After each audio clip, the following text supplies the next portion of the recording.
Nos vamos, tras esta pausa publicitaria, a un pequeño pueblo de Jaén que allá por 1972 se hizo famoso en toda España.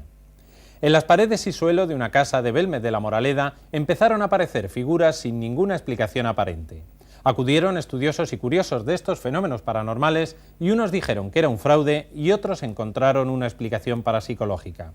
Desde entonces han pasado más de 27 años y aquellos famosos rostros han perdido interés para los medios, pero siguen estando presentes en la vida del pueblo. Vamos a recordar todo el misterio habido en torno a las caras de Belmez. Bueno, yo vi una cara en el suelo, pero se figuraba que es que la vista me lo hacía, porque entonces estaba mala con las calenturas, tenía las fiebres martas. Y yo creí que de la fiebre me hacían a mí aquellas figuras. Y llamé a las vecinas y vinieron y vieron que era una cara. Pero aquello se destrozó, porque queríamos que fueran manchas de la cocina. Esas manchas en la cocina, que hoy en día es el comedor, después de casi 30 años permanecen allí. Durante todo este tiempo, María ha convivido con las cerca de 3.000 caras que han ido apareciendo y desapareciendo. Unas caras que, de alguna manera, casi forman parte de la familia. El pelo, la boca, y la nariz, la boca. Salen una y desaparecen otra. Me pongo a limpiarla y la echo de menos, que se van, y luego me encuentro otra por otro sitio. Las caras que un buen día aparecieron no son solo un fenómeno paranormal.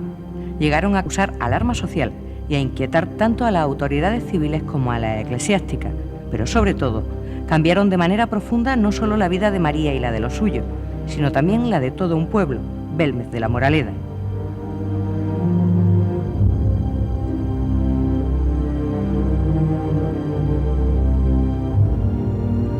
Yo sí me dio miedo. Estábamos aquí en la fábrica de conservas cuando salió las caras estas. Y dijeron, vamos a verla. Uy, un miedo que tenía cuando salimos. La que salió grande, fuimos a verlas, pero se con iba miedo, metiendo, se iba metiendo. Se iba metiendo que se está llamando la pared, que aquello como andaba. Y ya, uy, ya anda más, ya la gente, ya anda más otra vez, ya anda. Y te asomaba y la cara metiéndose. Vamos a ver quién la mete allí, ya. Eso es un misterio tan grande que no sabe nadie la hora que hacen eso. Eso no se sabe.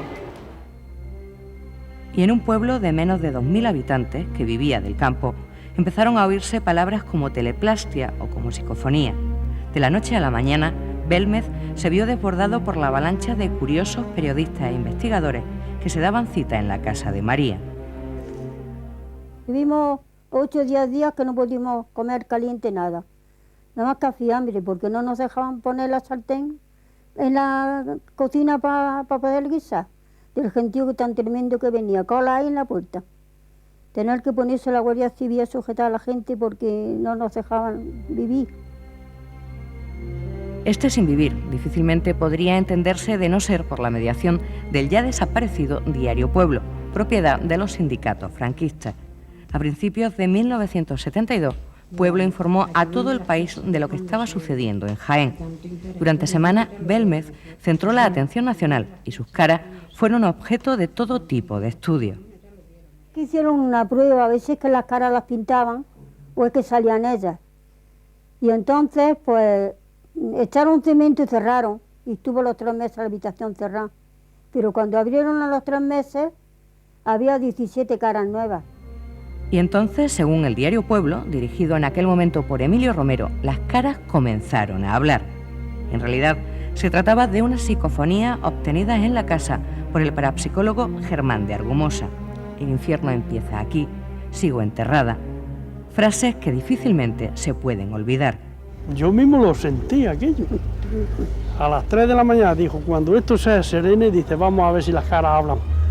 Nos pusieron un aparato en los oídos y pusieron como un platillo en el suelo y empezaron a decir, Sofía, Sofía, socorro.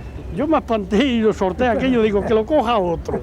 Una de las psicofonías más representativas que se hicieron allí es la que dice, pica patio, levanta cemento. Y en efecto picamos el patio, se levantó el cemento y aparecieron huesos. Y estuvo aquí la policía investigando, se llevaron los huesos a analizarlos y decían que eran del siglo XII, que seguramente fue un cementerio en aquella época. A esas alturas, el fenómeno de Belmez había crecido de forma tan desmesurada que la Iglesia decide interesarse por él. El obispo de Jaén me interesó mucho por mediación de que yo lo conocía mucho porque fui a lo suyo, y resulta de que a mí me llamó allí unas cuantas veces y quería también lo mismo, que se desmontara lo antes posible lo de las caras. El gobierno franquista se atemorizó y comenzó la búsqueda de responsables, pero sobre todo de culpables. Esta es una de las muchas cartas oficiales que por esas fechas recibió el entonces alcalde.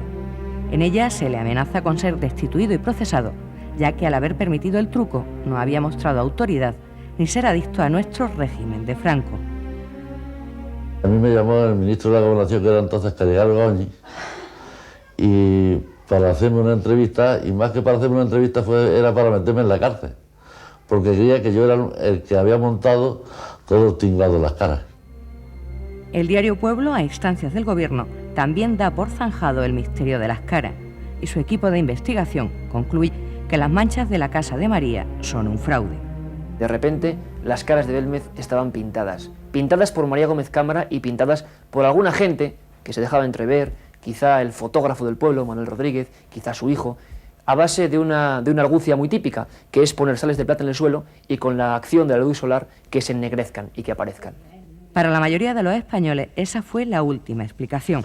El misterio había terminado. El fotógrafo del pueblo y su hijo, uno de ellos pintor, habían dibujado las caras. Y un periódico del norte, que no recuerdo ahora mismo si era La Gaceta, La Voz de Galicia o no sé qué, decían que su madre era una beata recalcitrante, con esas palabras en el periódico, la madre del pintor, no me daban el nombre, no, la madre del pintor es una beata recalcitrante que ha querido que en su pueblo hubiera peregrinaciones. A mi marido lo trataban de avispado, esa era la palabra, avispado, un poco escrupuloso, en fin. Y el pintor, pues que era un pintor que se había dedicado a hacer eso, que era un fraude, que era una cosa clarísima. Y nosotros que lo único que habíamos hecho es atender a las personas, darles lo que teníamos, nuestro afecto y nuestra simpatía, y que al final pues resultara que éramos todos una partida de sinvergüenza, hablando mal y pronto. Y eso fue lo que no consintió Belmez, que los tacharan de mentirosos. Los más jóvenes se echaron a la calle, reivindicando el buen nombre de la localidad. Se sentían molestos y, sobre todo, utilizados. Molesto en dos sentidos. Primero, en que aquí se metió una cantidad de gente que, para un pueblo tan pequeño como este, era imposible poder llevarlo a cabo. Y segundo, porque decían que éramos unos caras. Y este pueblo no tiene nada de cara. Es un pueblo trabajador y agricultor y punto.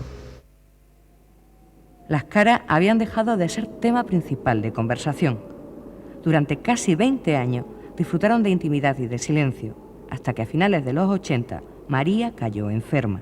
Yo fui a Jaén porque me dio un dolor y me llevaron y tuvieron que operarme de la vesícula, pero no estuve nada más que solo 8 días.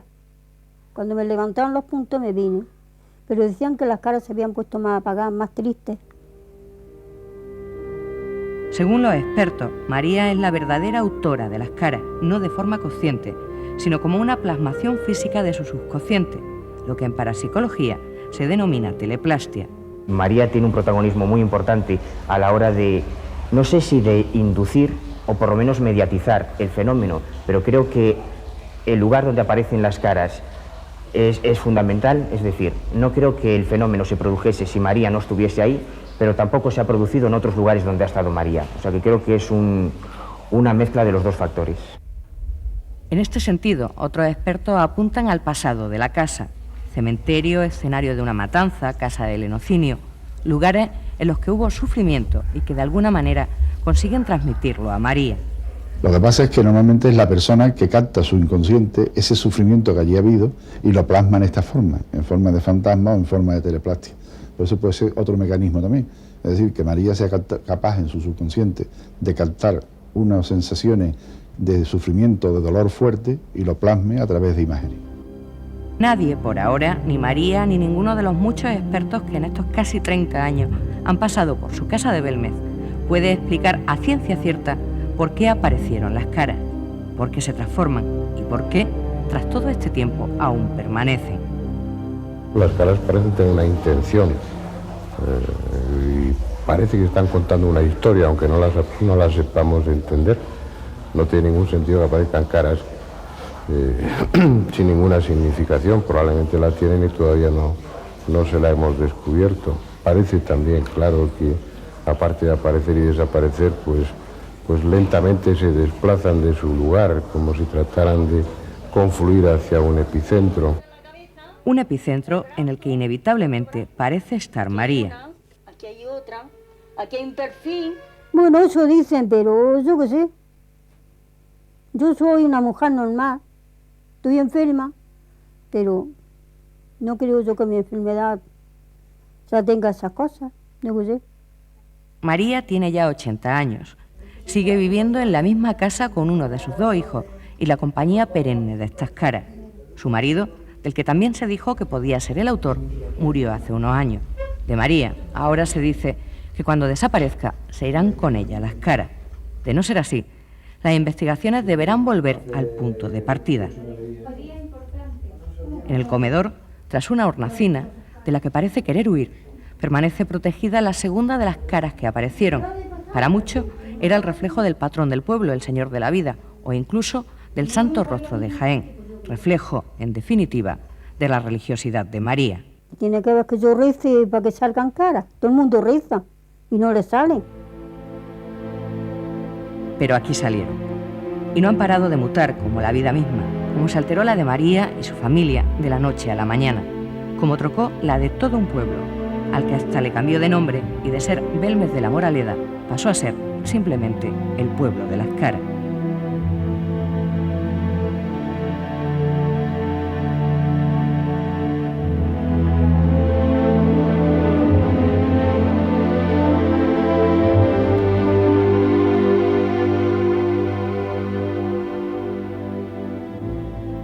Las caras de Belmez, un fenómeno de teleplastia según los que más saben de parapsicología.